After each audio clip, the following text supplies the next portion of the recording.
मेरे यूपीएससी 2024 के इस जर्नी में एक नए दिन के साथ आप लोगों का फिर से वेलकम है। So hello everyone, welcome again my study blog. I hope you guys are well. Morning के हो रहे हैं 4 AM और मैं उठ चुकी हूँ। तो सबसे पहले भगवान को याद करेंगे और इस नए दिन के लिए उनको थैंक यू बोलेंगे, जिससे हमारा आज का दिन और बेहतर हो, कल से ज़्यादा बेहतर बनने की कोशिश करेंगे। तो सबसे पहले अपना बेड सही करके दिन आ जाएंगे हीटर के पास, क्योंकि ठंड बहुत ज़्यादा हो गई है और मॉर्निंग में तुरंत उठ के पढ़ने का मन नहीं करता। सो थोड़ा सा यहाँ पे अपनी ठंडी को दूर भगाएंगे और उसके बाद अपने रूटीन को फिर से स्टार्ट करेंगे। आज हमें क्या क्या पढ़ना है, तो आज पूरा दिन मैं ये नहीं दिखाने वाली हूँ, क्लासेस के बारे में मैं नहीं दिखाऊंगी। मैं वो दिखाऊंगी कि जो मैं क्लासेस के अलावा पढ़ती हूँ, क्योंकि काफ़ी लोगों को कमेंट आता है कि पढ़ाई नहीं करती। तो अगर आपको ही दिक्कत है तो आप मेरे घर पे आकर के रह लो और उसके बाद बताओ कि मैं पढ़ाई करती हूँ कि नहीं करती हूँ। क्योंकि किसी को उसके वीडियो से कुछ 8-9 मिनट के वीडियो से आपको जज नहीं करना चाहिए कि अब उसका रूटीन कैसा है, वो अपनी लाइफ में कितना स्ट्रगल कर रहा है। क्योंकि हर यूपीएससी एस्पिरेंट जो सीरियस है उसकी लाइफ बहुत ज़्यादा दिक्कत वाली हो जाती है, क्योंकि उसको पूरा फोकस अपने सब कुछ भूल जाना होता है। फ्रेंड्स, घूमना, पार्टी, बर्थडे, सारे सेलिब्रेशन भूल करके वो सिर्फ और सिर्फ अपना फोकस स्टडी पे करता है। तो फर्स्ट लॉट मैंने लिया आर्ट एंड कल्चर, जो कि नीतीश सिंघानिया की बुक। तो नीतीश सिंघानिया की बुक के अलावा अगर आप आर्ट एंड कल्चर को अच्छे से ख़त्म करना चाहते हो प्रीलिम्स के पर्सपेक्टिव से, तो आप 11th क्लास की एनसीईआरटी की बुक आती है आर्ट एंड क्राफ्ट की, वो पढ़ सकते हो। वहाँ से भी काफ़ी कुछ आता है। और अगर रही बात नीतीश सिंघानिया की इस बुक का, तो जैसे इसमें काफ़ी ऐसे चैप्टर हैं जो उसका कभी भी यूपीएससी में नहीं आया है। लेकिन अगर आप यूपी पीसीएस दे रहे हो तो यूपी पीसीएस में मेले वगैरह का कुछ क्वेश्चन आते हैं कि कौन सा जैसे नौचंडी मेला कहाँ होता है, तो इस तरह के क्वेश्चन वहाँ आते हैं, तो आपको वहाँ ये काम आ सकता है। तो आज मैं ये भी बताऊंगी आपको कि कौन कौन से चैप्टर आपको पढ़ने हैं, कौन से मोस्ट इंपॉर्टेंट है, कौन से कम इंपॉर्टेंट है, जिससे आपको पूरी हेल्प हो सके। तो मेरी कोशिश होती है कि अगर मैं वीडियो बना रही हूँ, मेरी 9-10 सेकेंड मिनट के जितना भी वीडियो है, उससे आपको कुछ ना कुछ प्रॉफिट हो। क्योंकि अगर आप अपना टाइम खर्च करके यहाँ भी मेरा वीडियो देख रहे हो, तो आपको डेली कुछ ना कुछ पता चलना चाहिए। तो इस तरह से मैंने बनाया हुआ है कि यहाँ क्या क्या चैप्टर इंपॉर्टेंट है। तो जो फर्स्ट चैप्टर है वो बहुत इंपॉर्टेंट है, जो 4 पार्ट में डिवाइड है। तो यहाँ से काफ़ी क्वेश्चन आते हैं जो यूनेस्को आपको पता हो काफ़ी तो करने भी रहता है। और यह मैंने पूरा लगाया किसी जो लो इंपॉर्टेंट है वो कभी नहीं आया है, आपको 1-2 बार उसको रिवीजन कर लेना है बस, उसके बाद आगे आपको नहीं ज़्यादा फोकस करना है।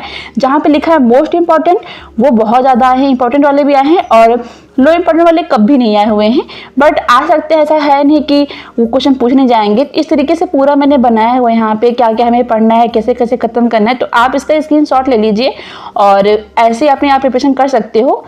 तो अभी मैं कर रही थी अपना मॉक टेस्ट। ये मेरा यूपी पीसीएस का मॉक टेस्ट है, क्योंकि यूपी पीसीएस का जो एग्जाम है वो 17 मार्च को है। तो इसमें दिन में मेरी कोशिश रहती है कि अगर मुझे टाइम मिलता है तो मैं 2 मॉक टेस्ट दे रही हूँ। एक मेरा विजन का होता है और दूसरा ध्येय, मंत्रा और दृष्टि, ऐसा कुछ हो जाता है। क्योंकि आप जितना ज़्यादा मॉक टेस्ट दोगे उतना ही ज़्यादा आपके एग्जाम के पर्सपेक्टिव से इम्पॉर्टेंट है। सो अभी हम पढ़ रहे हैं करंट अफेयर्स। तो ये स्टडी फॉर सिविल सर्विस के जो कोचिंग है इलाहाबाद की, प्रयागराज की है, उनका करंट अफेयर्स है। तो यहाँ से मैं अपना कवर कर रही थी आईआर का जो फोकस है लोगों को उस पर नहीं जाता है, लेकिन आईआर बहुत इंपॉर्टेंट है। तो अभी मैं यहाँ से अपना करंट अफेयर्स कवर कर रही हूँ। ये नवंबर मंथ का करंट अफेयर्स है, ये अक्टूबर का है, ये मई का है, ये विजन का है और ये का स्टडी फॉर सिविल सर्विस का हो गया।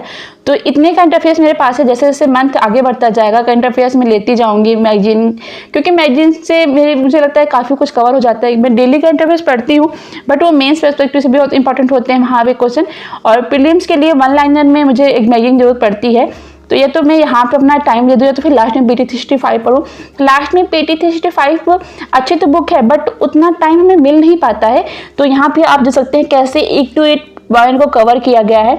और अगर आप पिछले साल का पेपर उठा के देखेंगे तो आपको वहाँ से काफ़ी कुछ ऐसे क्वेश्चन मिल जाएंगे जो काफ़ी डीप पूछे गए हैं। तो अभी टाइम था इन्वायरमेंट की बुक पढ़ने का, जिसमें मैं दृष्टि की बुक है मेरे पास, बट मैं अभी नोट पढ़ रही हूँ अपने, क्योंकि जो मेरी क्लासेस होती हैं वहाँ पे नोट्स काफ़ी अच्छे से प्रिपरेशन कराया गया है मेंस के पर्सपेक्टिव से, प्रीलिम्स के पर्सपेक्टिव से। तो वहाँ पे जो ऐसे क्वेश्चन होते हैं जो प्रीलिम्स में पूछे जा सकते हैं, तो वहाँ पे मैं टिक लगा लेती हूँ। तो वो पूरा रिविज़न करेंगे, क्योंकि जो टाइम है वो ज़्यादा कुछ है नहीं। 26 मई को हमारा एग्जाम है और इसके साथ ही साथ जो मेरा मेंस का प्रिपरेशन है मैंने उसको बंद नहीं किया है पूरी तरीके से, वो भी चल रहा है पैनल में।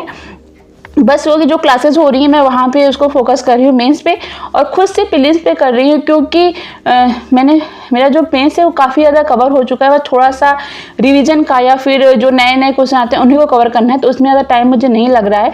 सबका अपना अपना तरीका होता है। इस बार मेरा फोकस पूरा प्रीलिम्स पे है कि मैं यूपी पीएससी और यूपीएससी दोनों का प्रीलिम्स निकाल लूँ, जिससे दोनों का मेंस लिखने का मुझे मौका मिले मैं दूँ। क्योंकि ये है कि जितना ज़्यादा सिलेक्शन हो उतनी अच्छी बात होती है, क्योंकि मुझे लगता है कि सिलेक्शन जल्दी लेना चाहिए। बहुत ज़्यादा टाइम देने से आप खुद डिमोटिव हो जाते हो, क्योंकि अगर एक दो बार अब एग्जाम देते जाओ तो डिमोटिव होते जाओगे।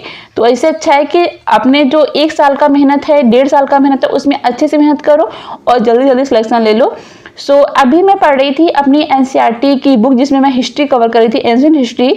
तो ये मैं पूरा जो पढ़ रही हूँ वो प्रीलिम्स के पर्सपेक्टिव से ये भी स्टार्ट किया है मैंने। तो मैं सोच रही हूँ कि आपके साथ एक रेगुलर वीडियो बनाती हूँ बीच बीच में, जिससे आपको एक आइडिया मिलता रहे कि कैसा प्रिपरेशन कर रहे हो। और जो कि मैं क्लासेस कर रही हूँ, कई लोग ऐसे होंगे जिन्होंने कोई कोचिंग नहीं किया है, कोई क्लास नहीं किया है, तो उनके लिए भी इम्पॉर्टेंट होगा। तो मैं यहाँ पे सो गई थी पढ़ते पढ़ते, क्योंकि काफ़ी टाइम हो गया था और हीटर जल रहा था, तो नींद भी आ रही थी। तो बाद में मम्मी आकर के मुझे जगाती हैं। मैं यहाँ पे सच में सो गई थी और मम्मी मुझे आकर के जगाती हैं कि उठो। उनको डर लग रहा था कहीं मेरे पर हीटर ना गिर जाए, क्योंकि वो बगल में रखा हुआ था। तो मैं उठ जाती मम्मी को उठाने से, और उसके बाद फिर से अपनी स्टडी स्टार्ट करेंगे। और 10 मिनट का ब्रेक काफ़ी ज़्यादा हेल्पफुल होता है कि आप फिर से रिचार्ज हो जाते हो और अच्छे से स्टडी फिर से आप शुरुआत कर सकते हो। क्योंकि क्लासेस बहुत ज़्यादा होती हैं तो थोड़ा सा थकना भी हो जाता है, और ख़ुद भी सेल्फ स्टडी भी करी रहती है सब कुछ। तो अभी मेरी जो लास्ट क्लास है शाम की वो हो चुकी है, जो कि थी साइंस एंड टेक की। तो सर इसमें भी टेक पढ़ा रहे हैं, टेक के बाद सर साइंस पढ़ाएंगे, और साइंस की एक क्लास और भी हो रही है, तो वहाँ से भी कवर हो रहा है। क्लासेस का ये तो फ़ायदा होता है कि अगर आप नहीं भी पढ़ने का मन है आपका, फिर भी आपका 7-8 घंटे की स्टडी आराम से हो जाती है। तो मैंने यहाँ पे पूरा नोट किया हुआ है कि मुझे क्या क्या पढ़ना है, क्योंकि कई लोगों को दिक्कत होती है कि उनको समझ में नहीं आता, उनका फोकस होता है किसी एक सब्जेक्ट पर। जैसे यहाँ पे मैंने 4-4 सब्जेक्ट करके डिवाइड किया हुआ है। जैसे पॉलिटी हो गया, geography, economy, modern history, IR, ancient and middle history, environment and science and tech. तो इस तरीके से पूरे हमारे 8 सब्जेक्ट हो जाते हैं। तो मुझे क्या क्या करना है मेंस के लिए, प्रीलिम्स के लिए कौन सी बुक पढ़नी है, कौन सा मॉक देना है। तो ये 4 सब्जेक्ट हैं, इसमें तो हमारा फोकस होता है।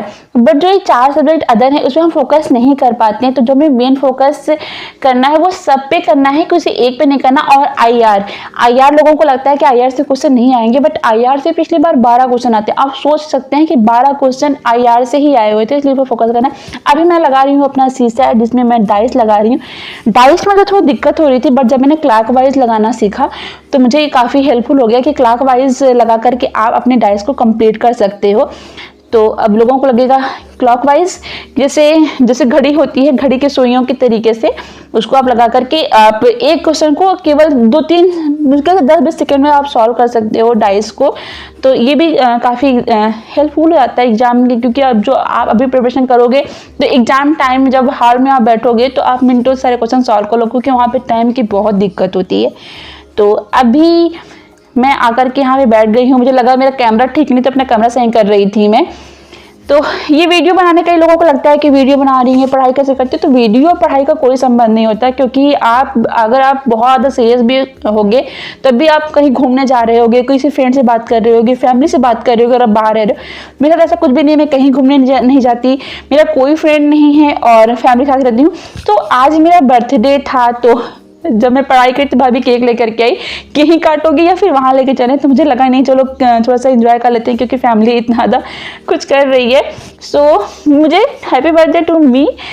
हैप्पी बर्थडे के दिन मेरे बना हुआ था डोसा। तो मैं केक काटने के बाद आ गई थी डिनर के लिए, तो भाभी यहाँ पे बना रही थी, तो यहाँ पे निकालेंगे अपना डिनर। और आज ज़्यादा स्टडी मैंने अपने बर्थडे सेलिब्रेट करने के बाद नहीं किया था, क्योंकि थोड़ा सा सोचा कि आज रेस्ट कर लेते हैं, और पूरे दिन काफ़ी ज़्यादा बिजी भी हो गया था। तो यहाँ पे हम करेंगे अपना डिनर, तो भाभी भी अपना लेके आ रही थी।